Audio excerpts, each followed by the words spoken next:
ஸ்ரீ குருப்யோ நமஹ. தெய்வத்தின் குரல் மூன்றாம் பகுதி, நிறைவு தொகுப்பு, மங்கள ஆரத்தி. 309வது தலைப்பு, சீதாராமருக்கும் பக்கபலம். தொடர்ச்சி. சீதைக்குள் சோகாக்னி ஜுவாலை விட்டு கொண்டிருந்தது. அவளுடைய ஜீவனை வற்றப்பண்ணி கொண்டிருந்தது. ராவணன் ஹனுமார் வாலில் நெருப்பு வைத்ததாகச் சொல்கிறார்களே, உண்மையில் அந்த நெருப்பாலா அவர் லங்காதகனம் செய்தார்? இல்லவே இல்லை.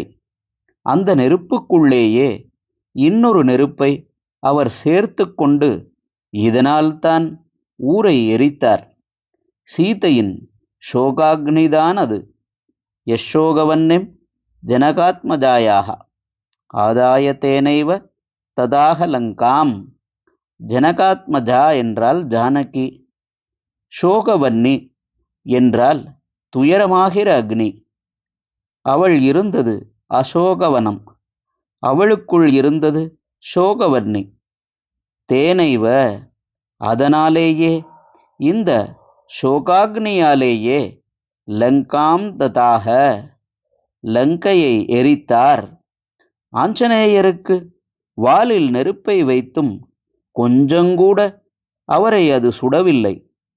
சீதையின் அனுக்கிரகத்தால் அப்படி இருந்தது என்று மாத்திரம் நமக்கு தெரியும். ஆனால் ஊரையெல்லாம் எரிக்கிற பெரிய சக்தி அதற்கு வந்ததே அவளுடைய சோகத்தைத்தான் ராவணன் நெருப்பு என்ற ரூபத்தில் வைத்ததால்தான். ஆஞ்சநேயர் வாலில் நெருப்பு வைக்கணும் என்ற எண்ணம் அவனுக்கு ஏன் வந்தது?